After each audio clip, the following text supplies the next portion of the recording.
Bismillahirrahmanirrahim. Assalamualaikum warahmatullahi wabarakatuh.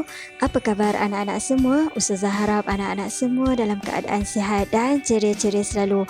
Alhamdulillah, bertemu lagi kita pada minggu ini dalam mata pelajaran sirah tahun 2. Baiklah, sebelum kita mulakan pelajaran, jom sama-sama kita bacakan doa sebelum belajar. Bismillahirrahmanirrahim. Allahumma aftah alaina hikmataka wanshur alaina min khazaini rahmatika ya arhamar rahimin. Ya Allah, bukakanlah ke atas kami hikmahmu dan limpahkanlah ke atas kami khazanahmu. Wahai Allah yang maha pemurah lagi maha penyayang. Rabbi syrahli sadri wa yassirli amri wahlul 'uqdatam min lisani yafqahu qawli. Wahai Tuhanku, lapangkanlah dadaku, mudahkanlah bagiku tugasku, lancarkanlah lidahku supaya mereka faham perkataanku. Amin amin ya rabbal alamin.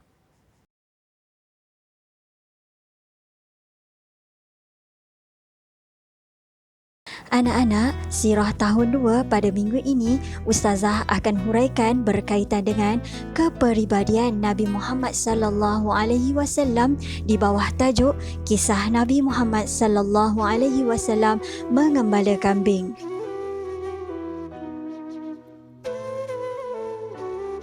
Peristiwa yang pertama, Nabi Muhammad sallallahu alaihi wasallam mengembala kambing bersama Halimatus Sa'diyah.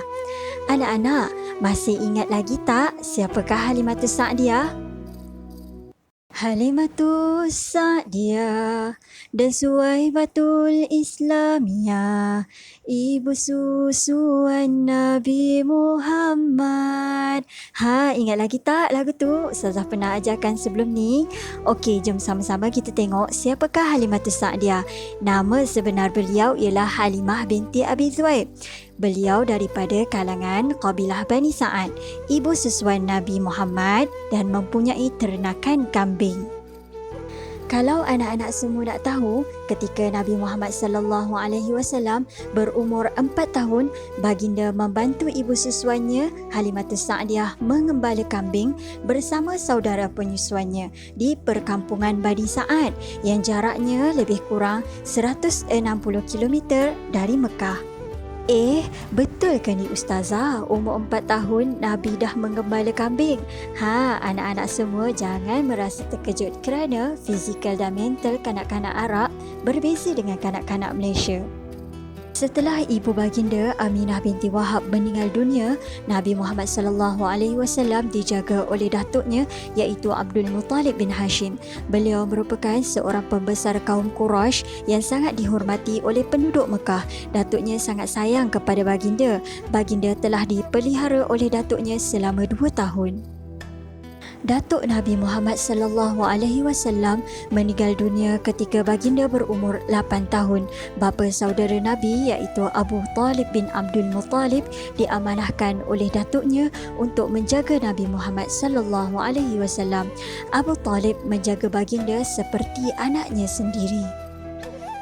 Seterusnya anak-anak, Nabi Muhammad sallallahu alaihi wasallam bekerja sebagai pengembala kambing untuk mengurangkan beban bapa saudaranya.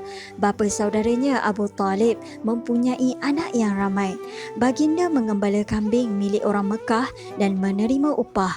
Nabi Muhammad sallallahu alaihi wasallam akan membawa kambing-kambing tersebut memakan rumput di kawasan bukit dan lembah yang terletak di sekeliling bandar Mekah. Semasa Nabi mengembala kambing, baginda memerhati dan meneliti kejadian alam. Baginda sangat kagum melihat segala yang ada di sekeliling baginda dan sering bertanya pada dirinya, siapakah yang menjadikan semua ini? Anak-anak, mari kita sama-sama renungkan hikmah Nabi Muhammad sallallahu alaihi wasallam mengembala kambing di usia muda. Yang pertama, belajar berdikari. Nabi Muhammad sallallahu alaihi wasallam belajar untuk hidup berdikari tanpa kasih seorang ayah dan ibu sejak masih kecil lagi. Yang kedua, mencari rezeki. Baginda Nabi Muhammad sallallahu alaihi wasallam mencari rezeki dengan usahanya sendiri tanpa perlu meminta-minta kepada orang lain. Dan yang terakhir anak-anak, sabar. Nabi Muhammad sallallahu alaihi wasallam sentiasa bersabar di atas setiap ujian yang Allah berikan tanpa merungut, memaki hamun atau menyalahkan takdir. Baiklah anak-anak, sekarang Ustazah akan huraikan Nabi Muhammad sallallahu alaihi wasallam berniaga ke Syam. Nabi Muhammad sallallahu alaihi wasallam berniaga ke Syam ketika berumur 12 tahun, dan yang kedua, Nabi Muhammad sallallahu alaihi wasallam berniaga ke Syam ketika berumur 25 tahun. Anak-anak, berikut adalah peristiwa Nabi Muhammad sallallahu alaihi wasallam berniaga ke Syam ketika berumur 12 tahun. Yang pertama, Nabi Muhammad sallallahu alaihi wasallam ingin mengikuti bapa saudaranya Abu Talib untuk pergi berniaga ke Syam. Pada awalnya, Abu Talib menolak permintaan baginda kerana masih kecil lagi. Baginda terus memujuk bapa saudaranya itu dengan alasan baginda tinggal keseorangan, dan akhirnya Abu Talib bersetuju baginda turut serta ke Syam. Ketika sampai di sana, masyarakat Arab di situ telah dimaklumkan tentang perutusan seorang Nabi dari kalangan bangsa Arab. Perkara tersebut diberitahu oleh pendeta yang bernama Buhairah.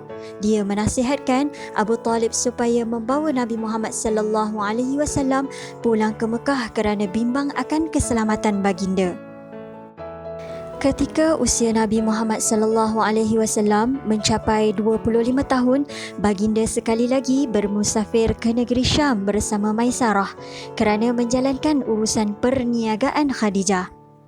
Anak-anak jangan terkejut pula. Maisarah ialah seorang lelaki, bukan perempuan. Nama sebenar beliau ialah Maisarah bin Masruq Al-Habsyi radhiyallahu anhu. Iya, Ustazah tahu Maisarah biasanya nama perempuan. Itu kebiasaan masyarakat di Malaysia. Pada zaman Rasulullah sallallahu alaihi wasallam, ada beberapa orang sahabat yang bernama Maisarah. Maksud nama Maisarah ialah ketenangan, kejayaan dan yang baik-baik berkaitan dengan nama Maisarah. Jadi, tak salah kan untuk lelaki atau perempuan menggunakan nama tersebut. Baiklah anak-anak, seterusnya Khadijah telah memilih Nabi Muhammad sallallahu alaihi wasallam menjalankan perniagaan ke Syam kerana kejujuran, budi pekerti mulia dan sifat amanah baginda. Perniagaan tersebut mendapat keuntungan yang berlipat ganda. Apabila Rasulullah sallallahu alaihi wasallam pulang ke Mekah, Khadijah mendapati perniagaan yang dilakukan oleh baginda mendapat keuntungan yang besar. Lalu Khadijah tertarik dengan baginda dan ingin berkahwin dengan baginda. Mari kita lihat bersama-sama siapakah Khadijah binti Khuwailid. Khadijah binti Khuwailid merupakan seorang janda, wanita bangsawan yang sangat kaya, cantik dan dihormati.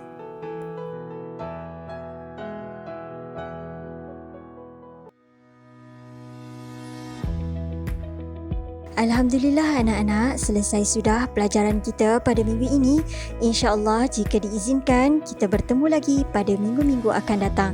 Semoga kita semua sentiasa dalam jagaan Allah Subhanahu Wa Taala. Assalamualaikum warahmatullahi wabarakatuh. Terima kasih semua. Jumpa lagi insyaAllah.